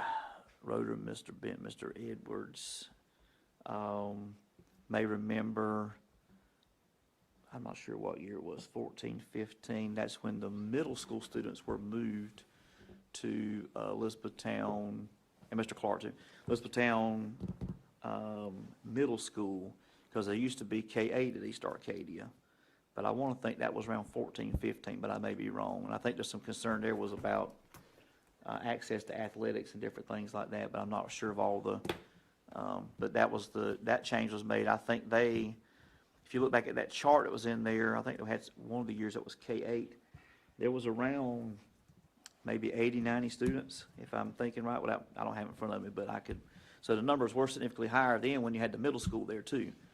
And so, you know, but I know they ran into a couple of situations where like a middle school grade level only had like 5, 6, maybe a time or two. But again, I don't know all the reasons that you know, at that point. That was also conversation at that point too. They were originally also looking at building a second school, much like Tar Heel. They were looking at the council area potentially at doing a new school that would consolidate Clarkton School Discovery, Booker T, and East Arcadia, but that work, that didn't move forward any from that. So that was discussion at one time to try to find some land. I think we're talking maybe around the 211 area council, to where even then you still have to look at those on the other side of the river for East Arcadia, because that would still be kind of far. So those would might have to go to Bladen Lakes, even in that. But that was, so there's been several conversations about that area. The only closure we had obviously was Booker T, and then the grade level change for East Arcadia. So, you know, we could always go back and look at 6, 8 students that are at E-Town Middle, or maybe potentially Clarkton, that would be in East Arcadia's attendance zone now, to see what that number may look like if the school was K-8 again. But, you know, that's another option we could look at to see. All right, anybody else? Dennis? Yes, I was wanting to follow up, you kind of brought it up. Okay. Talking to the people at East Arcadia, and, you know, who were just listening to me, when we did build Tar Heel, you know, we had the student growth and all that, and a big need for it. But we did tell those people we were gonna build a school at the eastern part of the county if we got funding. Are we gonna, or as a board, is that something where are we gonna go for in the future, is trying to get the lottery money to help build a school out, Right. council area, some way out there? Right. And see, that is an option that we could look at for the next needs-based capital, like we did with Tar Heel. You know, the board, you know, was what you could do. One thing they look at, and a lot of the projects is, you know, our districts consolidating schools to build a new facility. You know, sometimes it's additions. You know, last 2 times we've done, past Tar Heel, we've done the request for Bladenboro Primary and E-Town Primary for the wing. You know, that's a project potentially that, I mean, county could always float a bond for those. I mean, just Yeah. right off the top of your head, how many schools has Columbus County built, including Whiteville City Schools in the past 5 Well- years? 4 to 5 schools. Yeah, because I know Columbus, this next construction is either a second or third K-8 building, because West Columbus was a new K-8. That's where they closed. They did, because Sarah Gorda, Fair Bluff, and Evergreen went into that building. And so I think now this one that they're doing is Acme Delco, Hallsboro, and there may be one, the middle school kids that are on East Columbus's campus now, we're going to go to that too, because East Columbus now has grades 6 through 12. So their 6-8 was going to go from East Columbus High School, because they had renamed East Columbus Junior, Senior High. And so I think the new construction, 6-8 was going to go there. But it is something that, if that's something that we're, might be interested in looking at for this go-round to try, that, to look at doing a new construction. I think we'd have a lot of leverage with the amount we would have to spend in East Arcadia. I mean, we just need people to advocate for Right. us to hopefully get the grant. Right. But I hope the board kind of follows through with the promise that we really made them about 6 years ago. And I hope we have a great year, and I thank all the staff. All right, we'll move on to, board chair. I got one. All right, sir. Can you turn your microphone on, sir? Thought I had it on, must have turned it off. School improvement plans, we talked about that about right before the end of the year, and we never got a complete update as to where we were with that. We're at the end of the year now, starting into a new year. Do we have a complete assessment as to how those plans are working? We talked real intensive as far as what we were looking at in those school improvement plans and trying to make things better, because we got several schools that are failing. And we just can't keep going on a year, the next year, and the next year, and nothing changing. The school improvement plans have to be effective. So we need to look at the assessment on those plans. Do we have any updates on that? Well, those SIP plans obviously are living, breathing. Those, all schools have 2 meetings per month they're supposed to have to work through those. One thing that, we had the initial approval, I think it was October meeting for those. But those are supposed to be where they're constantly reassessed with their SIT team. Also, DPI is supposed to provide coaching comments to those. We have a district admin that's assigned to those schools as well, that works closely with them. And Who would that be? it's just various ones. I mean, so we have to give you a list of who's working with which Please school. get us those lists. And I know that's targeted for low performing, and we can do that. Now, one thing that, is still on the radar that we got to be mindful of too is, we go back and forth on the whole letter grade system. But the majority of those schools we had most of the majority of them either met or exceeded growth. So some things are working, it's just we got to work on the proficiency side. Now, one thing in my update a little while ago, we got new standards coming in another area again. And so, it makes it hard when standards are changing, because you've got whole new assessments and that kind of thing. And so one thing we do is that we have our quarterly data. In fact, it's about time to do that again with principals and the district team and all. We sit down and go through their data, have a discussion, what's working, what's not working, what's your SIT team doing, are you all in compliance, following those. So we do those regular quarterly checks with them too. We've got one coming, I think it's the end of January is when our next one is. We kind of coincide that with the end of year, beginning, middle, and end of year. Usually they had a chance to have their mid-year assessment, so like this week they're doing their check-ins. So those principals and SIT teams will have their data to kind of see where they are at this point. Okay. And so, that's kind of a pulse check we do to kind of see, are they on target? Are there any challenges? If so, what can the district team do to support you? And so we'll have open dialogue with them on that. Okay, that's great. With that being said, as those quarterly updates are being done, can that information be sent to the board? Because when it's all said and done, we're held accountable. We need to make sure that these improvement plans are being followed and that the assessments are being done. Not saying that we need to sit there and tell them exactly what they need to change every time, but if there's things that we need to look at, we need to know about that. Right. And So we want to make that a ongoing thing going forward, that every quarter, that information is sent to us as well. That's why I asked who's in charge of each, who's in charge of that assessment. And like you said, there are different ones for each school, and that's fine. But whoever that is, we need those assessments. Well, and what we'll do and what may be best, because I give them, if like right now with the one we're going to have at the end of the month, I give them a set of guiding questions in advance, so they're prepared to come in. These are things we want to hear from you about. What's your day look like? What are your concerns? Which subgroups are sticking out at this? So we try to get them guiding questions. And what we could easily do moving forward is have them capture their responses, and we'll just share that with you all so you can see kind of where they are at this point. But As long as the information that we're getting feedback on is beneficial, right. not just something to check the block. Because as I stated, we're ultimately responsible. We got failing schools in the district, we don't want any. We just had a very intense meeting in closed session, and we want better. And we came together as to how we're gonna do that, and we're gonna elaborate that stuff. So, please get us that information. I've been waiting on it. I spoke about it last meeting, and we still haven't gotten it. What was that last What's meeting? the status on Bladen Lakes? Say again, what was the Mr. Davis, what was that again? Say that last. What'd you ask for last meeting you didn't get? What'd you ask for said at the last meeting? I said I spoke about it last meeting. We haven't gotten anything on it. So, I okay. didn't Yeah. note a So- request for anything. So, yeah. We'll go What's the status on Bladen Lakes as far as the deficiencies of that school? We've been gigged on for 5 years straight. Which specific deficiency? The deficiencies that we talked about in the cafeteria. Okay. I mean, I know she was trying to seek out the equipment grant, but I don't know what, She hasn't received the we grant haven't yet. got, no.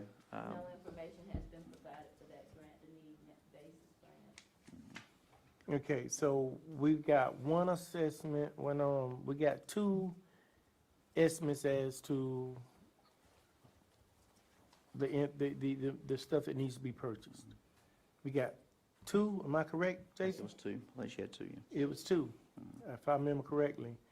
And at this point, we've not decided which one we're gonna go with. But looks- either way, whether we get the grant or not, we need to find a way to fix that problem.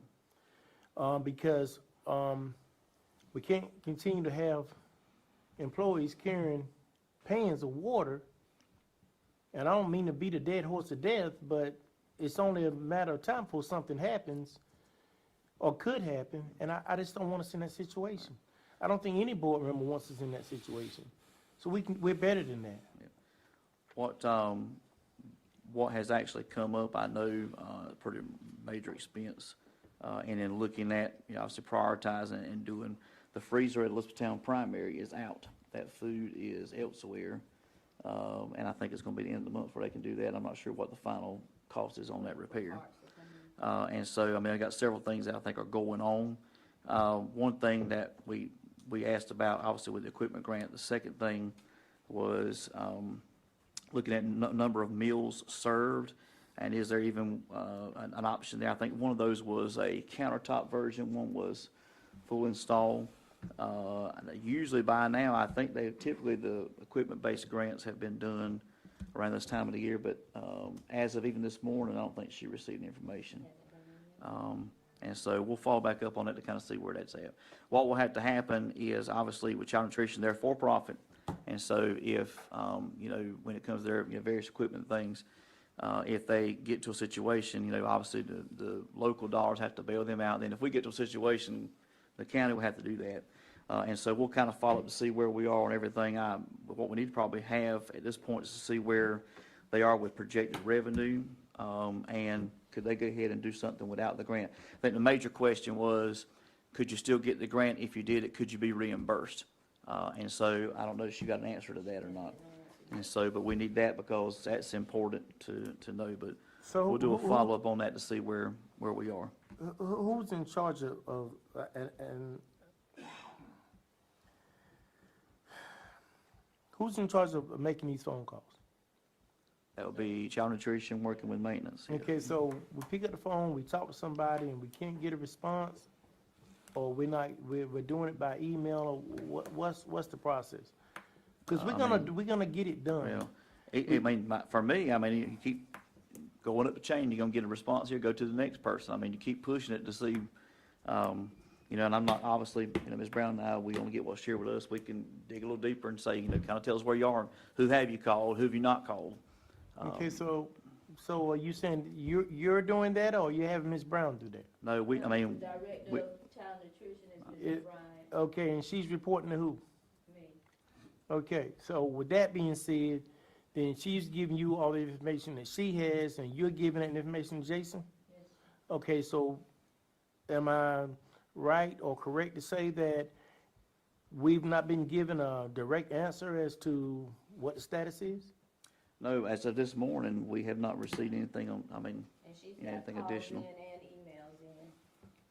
And I think it's is it the DPI office that does that, equipment grant? I think what Benny was saying is that it would cost more, I think, to fix versus replacing. That's my understanding. Was that what you got from that, Ms. Brown? Okay, but, I mean, my point is, and I don't mean to beat a dead horse to death, but at the end of the day, we just built a school and we put one in that school. And hearing what our district is telling the board is that we don't need it.